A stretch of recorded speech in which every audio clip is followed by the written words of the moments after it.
Nationalist Congress party Sharadchandra Pawar म्हणजे Rashtrawadi Congress party Sharadchandra Pawar या पक्षाची काल नाव निश्चितीकरण राज्यसभेच्या निवडणुकीच्या आधी झालेली आहे आणि त्या पक्षाचा म्हणून या ठिकाणी हडपसर विधानसभा क्षेत्राचा मेळावा बैठक या ठिकाणी घेण्यात आली।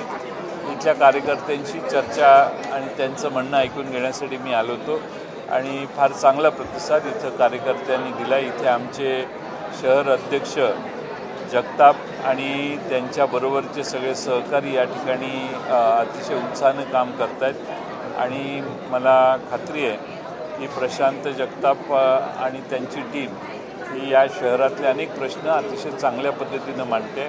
या हडपसर विधानसभा क्षेत्रातलेही प्रश्न हे हिरिरीनं नगर महापालिकेत मांडत आहेत किंवा जिल्हा परिषदमध्ये देखील मांडत आहेत। आजच्या बैठकीमध्ये सर्वांनीच शरद पवार साहेबांच्या बरोबर राहण्याचा निर्धार केला आणि कार्यकर्त्यांच्यातला उत्साह देखील प्रचंड होता। याची अनुभूती आम्हाला मगासपासून सकाळपासून या ठिकाणी आली। सकाळी 10 वाजल्यापासून इथं कार्यकर्ते जमा झाले। आत्तापर्यंत न हलता पूर्ण वेळ सर्व कार्यकर्ते या ठिकाणी थांबले, त्यांचेही मी मगाशी आभार मानले। आता तुम्हाला काय विचारायचं असेल तर विचारा। पक्षाला साहेबांचं नाव मिळाल्यानंतर हा पहिला मेळावा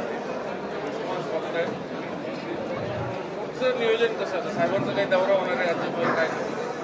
नाही, साहेब काही ठिकाणी जाणार आहेत, पुणे जिल्ह्यातही जाणार आहेत असं मला कळलं। त्याचबरोबर महाराष्ट्रातही काही ठिकाणी जातील ते पुढच्या काळात। आता लोकसभेचं अधिवेशन चालू असल्यामुळं ते दिल्लीत आहे। पुण्यातलं ऑफिस तुमचं ताबा मारायचा प्रयत्न होतोय, तुमच्या अध्यक्षांनीच आरोप केलेले आहे। तिकडच्या गटाचे शहराध्यक्ष ते ताबा मारण्याच्या तयारी जसं जाहीर बोललेत ते काय? त्याच्यावर प्रशांत जगताप यांनी त्यांची प्रतिक्रिया दिलेली आहे आणि ते कार्यालय हे प्रशांत जगताप यांच्या नावाने त्यांनी करार केलेला आहे पूर्वीपासून।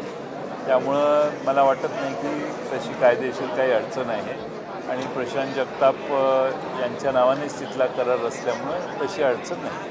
ताबेमारी हा शब्दावर त्यांनी कॉइन केलेला आहे।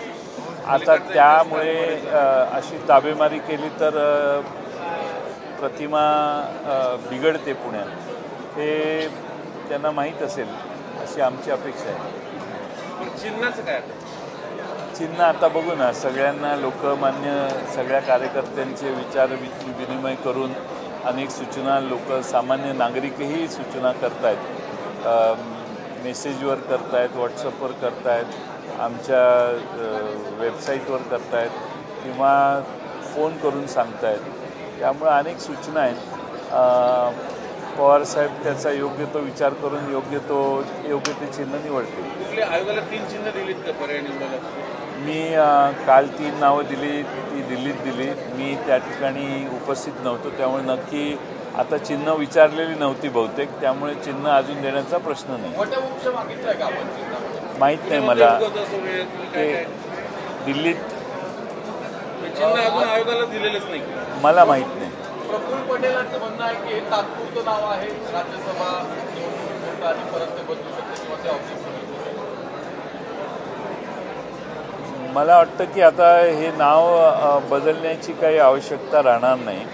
अगदीच एकतर्फी निवडणूक आयोग वागणार असेल तर काय माहीत नाही, पण मला वाटत नाही की तसं काय होईल। आता एक सर्वे आलेला आहे नवीन लोकसभेचा आणि महाराष्ट्रामध्ये महाविकास आघाडीला 9 जागा दाखवलेल्या आहेत, फक्त 41 जवळपास जागा महायुतीला दाखवलेल्या आहेत, प्रसिद्ध झालंय।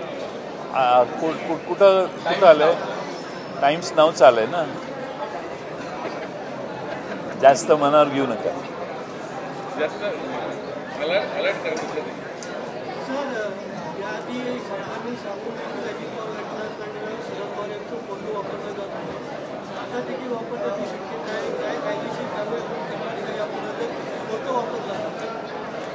मला व्यक्तिगत म्हणाल तर येताना मगाशी मी इथले जे आमदार आहेत चेतन तुपे यांच्या 2-3 बोर्डावर देखील पवार साहेबांचा फोटो वापरलेला दिसतोय। पण शेवटी काय आहे की जनतेच्या समोर जाण्यासाठी आजपर्यंत आम्ही पवारसाहेबांचा फोटो वापरत आलेलो आहोत. पवारसाहेबांनाच सर्व मान्यता होती. त्यामुळं अशी अपेक्षा आहे की राष्ट्रवादी काँग्रेस पार्टी शरदचंद्र पवार यांच्या कार्यकर्त्यांना, यांच्या उमेदवारांना हा फोटो वापरण्याचा अधिकार आहे. देवेंद्र फडणवीस अजित पवार गटात चालले तुम्ही, राष्ट्रवादी जाते त्यांच्या चाललेत हो, आपले दोघे चालले नाही, गेलेत का चाललेत? आज प्रवेश आहे. मला माहीत नाही. मुंबईच्या सकाळी आज देवेंद्र फडणवीस पुण्यात येत आहेत. पोलीस शिपायाला ज्या आमदारांनी मारहाण केलं होतं त्यांच्याच मतदारसंघामध्ये विविध विकास कामाचं ते उद्घाटन सुद्धा करणार आहे. त्याच्यावर मी सविस्तर भाषण केलं ना मगाशी. आज येणार आहे ज्या मगाशी भाषण केलं ना मी. पुण्यातल्या एका आमदारांनी परिषदेच्या कार्यालयात कधी माझी मारहाण केली होती. 1 तारखेला आशादादांच्या उपस्थितीत होते. हां तुम्ही जे बिहारच्या त्यांच्याच विकास कामांच्या मुद्द्यावर ते येत आहे. तो आता भारतीय जनता पक्षाचा प्रश्न आहे. देवेंद्र फडणवीस यांनी त्यांच्या आमदारांनी केलेल्या कार्यक्रमाला जायचं नाही तर कुठं जायचं, हाही प्रश्न आहे ना. त्यांनी बोलवलं असेल ते गेले असतील. ते जाहीरपणाने त्यांना खडसावण्यासाठी देखील आले असतील. मुंबईच्या पक्ष कार्यालयाचा काही निर्णय झाला का? अमोल मिटकरी म्हणले वरिष्ठांनी सांगितलं की आम्ही ताबा घेऊ राष्ट्रवादी काँग्रेस पक्षाचं कार्यालय मुंबईतलं. निर्णय कोण करणार याचा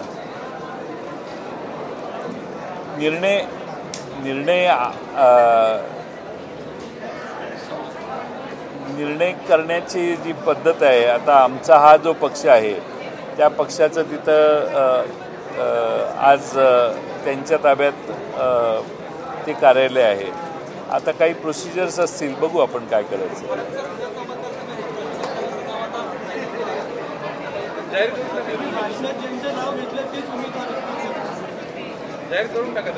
आमच्या वतीनं या मतदारसंघामध्ये प्रशांत जगताप चांगलं काम करत आहेत आणि ते या मतदारसंघाची संघटना चांगली बांधत आहेत. मी उमेदवार जाहीर केलेला नाही. मी त्यांना म्हटलं की इथं तुम्ही प्रयत्न करताय, इथला उमेदवार आपला राष्ट्रवादीचा विजयी होऊ शकतो. उमेदवार जाहीर करायला विधानसभेच्या निवडणुका लागणं आवश्यक आहे. त्यामुळं या ठिकाणी प्रशांत जगतापच आमचं काम करत आहेत. त्यामुळे प्रशांत जगतापांनी केलेले प्रयत्न या मतदारसंघात यशस्वी होतील अशी माझी म्हणण्याचा अर्थ होता. ते तिथं सिटिंग सदस्य आहेत. त्यामुळं जे सिटिंग सदस्य आहेत आणि दुसऱ्या पक्षात गेलेले नाहीत त्यांना उमेदवारी द्यावीच लागेल ना. आणि ते सर्वमान्य उमेदवार आहेत ते. त्यामुळं नेमके किती जागा लढणार आहेत? महायुतीच्या जागावर पण काय शिरले नाही. आता 9 तारखेला कदाचित उद्या एखादी बैठक होण्याची शक्यता आहे. अजून नक्की झालेलं नाही, पण उद्या होण्याची शक्यता आहे. आमच्या अजून 1-2 बैठका होऊन त्याच्यावर शिक्कामोर्तब होईल अशी अपेक्षा आहे. तिकडं कोल्हापुरात संभाजीराजे आणि त्यांच्या वडिलांचं नाव दिलं जाऊ शकतं, उमेदवार असू शकतात कोल्हापुरात महायुतीचे नाही. ते आता पक्ष निश्चित केल्यानंतरच जाहीर करणं योग्य ठरेल. आधी अशी चर्चा इकडून चर्चा सुरू होतात. संजय राऊतांनी चर्चा सुरू करतात. संभाजीराजे नॉट रिचेबल झालेले आहेत. काय माहीत नाही मला. हातकणंगलेमध्ये राजू शेट्टी अजून महाविकास आघाडीत आले नाही. हातकणंगलेमध्ये महाविकास आघाडीचा व तुमचा वैयक्तिक त्यांना पाठिंबा असेल लोकसभेसाठी? वैयक्तिक पाठिंबा निवडणुकात द्यायचा नसतो.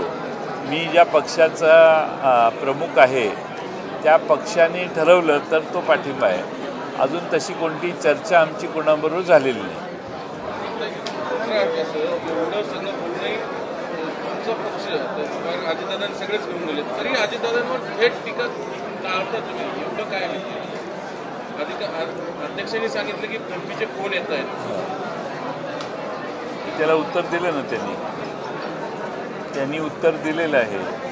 तुम्हाला काय आम्ही टीका करायचं अभिप्रेत आहे ते सांगितलं तर त्या प्रमाणे करू. त्याला काय पण टीका करण्यासाठी काही मुद्दा पाहिजे ना, की सगळ्या देशानं बघितलेलं आहे. पक्ष तिकडे गेलेला आहे, पक्ष फोडण्यात आलेला आहे, सगळ्याच गोष्टी झालेल्या आहेत ना. लोक फार हुशार असतात, लोकांना कळतं काय चाललंय काय नाही. आता तुमच्या नावाचे तुला सोडलं जातं की ते आता काही दिवसात येते. मी जेव्हा जेव्हा पुण्यात येतो तेव्हा तेव्हा तुमचा हा प्रयत्न असतो की तुम्ही हे तीन वेळा तुम्ही मला हा प्रयत्न करून नाही, असं आहे की असं बोललं जात असतं, त्याच्याकडे सगळीकडेच असं लक्ष द्यायचं नसतं, आपलं काम करत राहायचं असतं.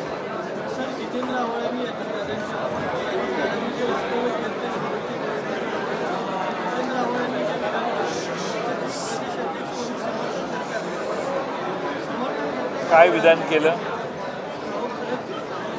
मी काय विधान बघितलेलं नाही त्यांनी केलेलं. काय आता लेटेस्ट काय केलं? काय मरणाची वाट बघतायत का? अजित दादा साहेबांच्या मरणाची वाट बघतायत का असं जितेंद्र आव्हाड म्हणाले. त्याच्याशी आपण सहमत आहोत, कारण दोन्ही बाजूने फक्त पार्टीची भूमिका आहे की त्याची भूमिका? जितेंद्र आव्हाडांनी त्यांची मत व्यक्त केले, भावना व्यक्त केलेली आहे आणि बऱ्याच लोकांची महाराष्ट्रात ती भावना आहे ती त्यांनी फक्त व्यक्त केलेली आहे. तर साहेब लोकसभेच्या मैदानात उतरणार आहेत की नाही? साहेब राज्यसभेचे सदस्य आहेत, अजून 1.5-2 वर्षाचा कालावधी त्यांचा शिल्लक आहे, त्यामुळं ते निवडणुकीला उतरण्याचा प्रश्न उद्भवत नाही.